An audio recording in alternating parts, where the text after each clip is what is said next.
Well, I broke one of the dust shield bolts off in one of the spindles. And so now I'm drilling the bolt out, and I'm going to see if I can get it out. I don't know. It might be rusted in there, and I don't know if I'm going to get it out or not. But I got to do something. So I'll keep on, probably drill one more size, and then see if I can get an easy out in there and get it out.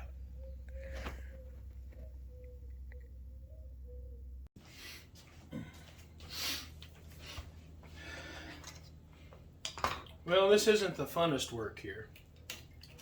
Scraping all this ancient grease and crud off these spindles. But, you know, like I've said a bunch of times, 90% of restoring an old car is cleaning dirty, nasty parts. Some of this stuff has been on there so long, it's just like cement.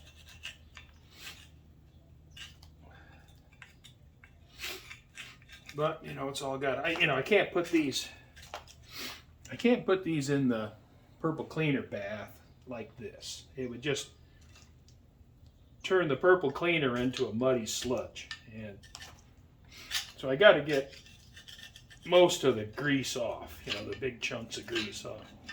Obviously there's a film of grease on here, but I got to get the big chunks off. Otherwise, it'll just waste the purple cleaner, and it'll just become a grease bath. So I'll just keep working away on this.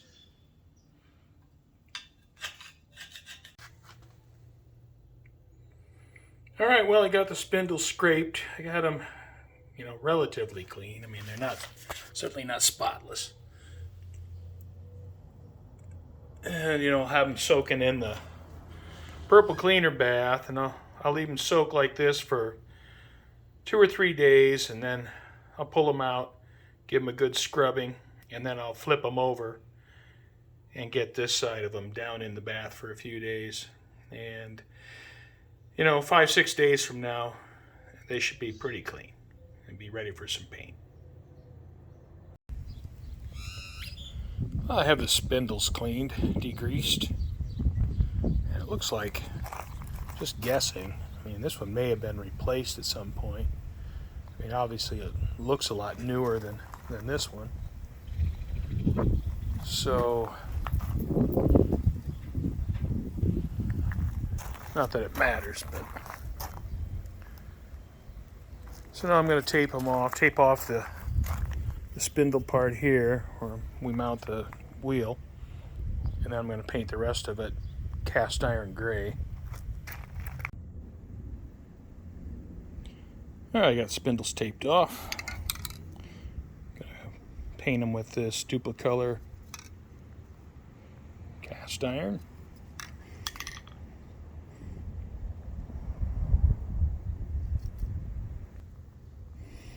I clean the spindles in purple cleaner.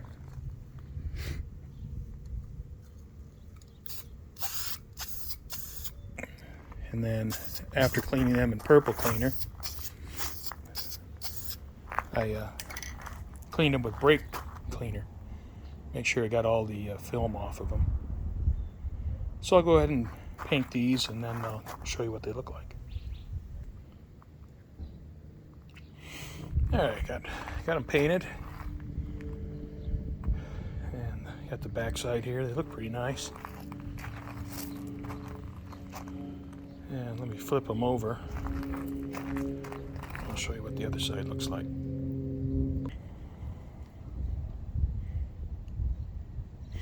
Alright, so that's done. I'll let them dry out in the sun for a little bit. Then I'll pull the tape off and take them back in the garage.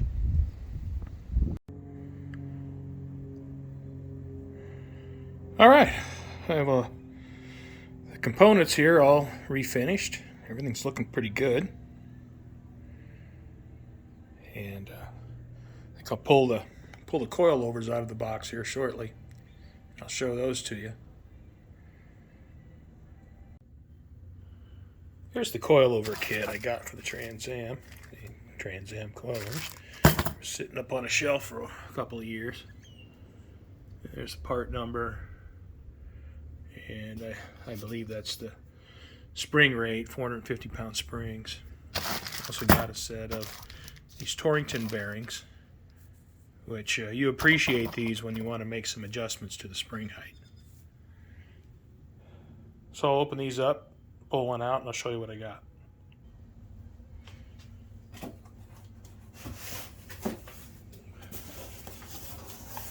All right, here's one of the springs. Open it up, see what we got.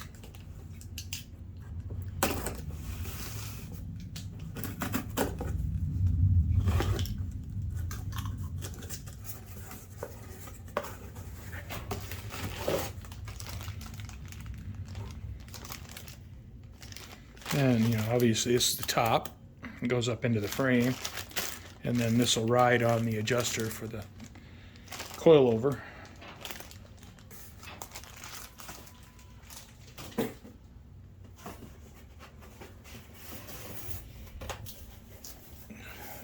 Here's the shock. Here's part number.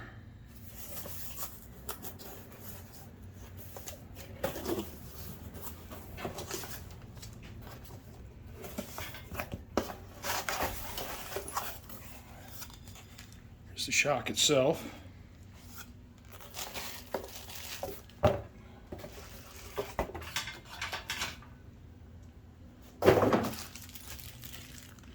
Here's the adjusters for the spring.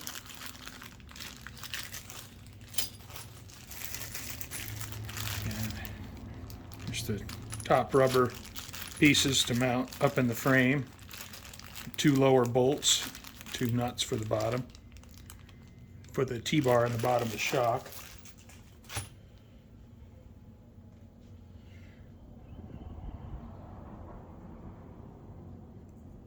So I'll go ahead and kind of toss it together quick and show you what it looks like.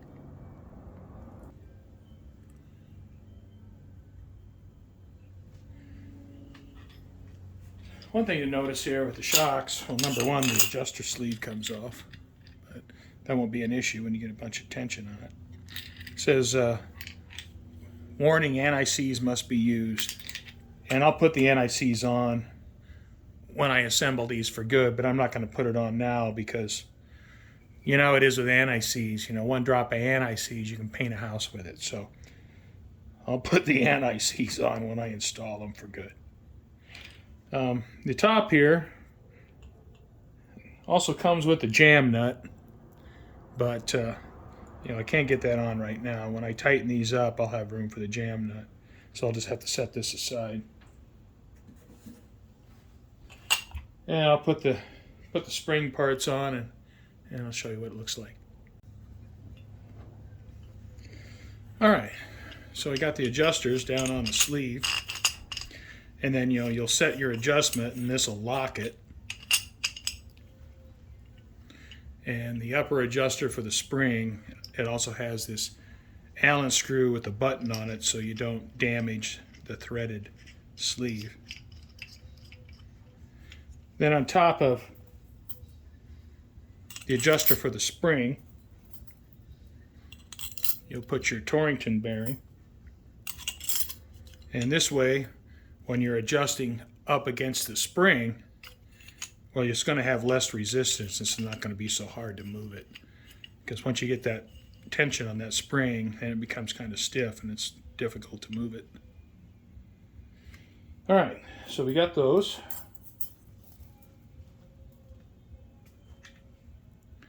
And it slips down on top of the shock. And like it says here, we'll put anti-seize on there when I go to assemble it finally. But I don't want to put anti-seize on it now because, you know, that stuff gets everywhere. And so finally, then the spring goes down on top.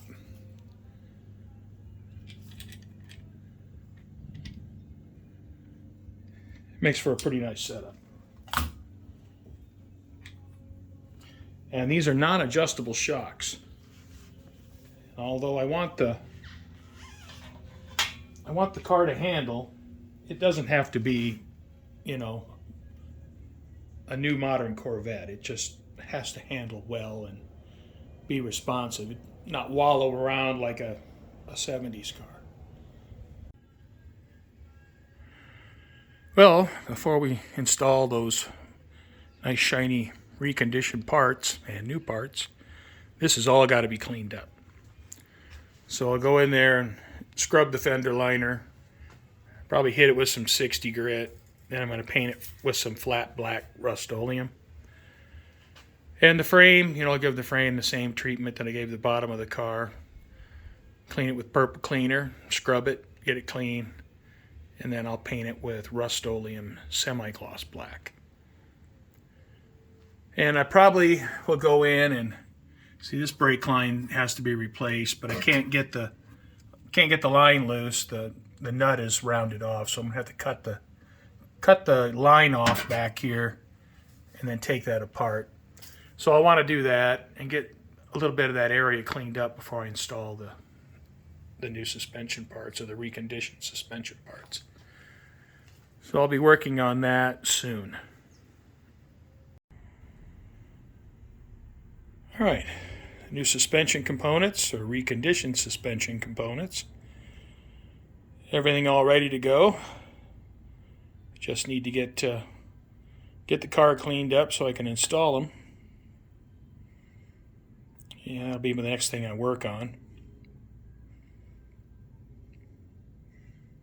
So, like always, thanks for watching, and I hope you join me next time.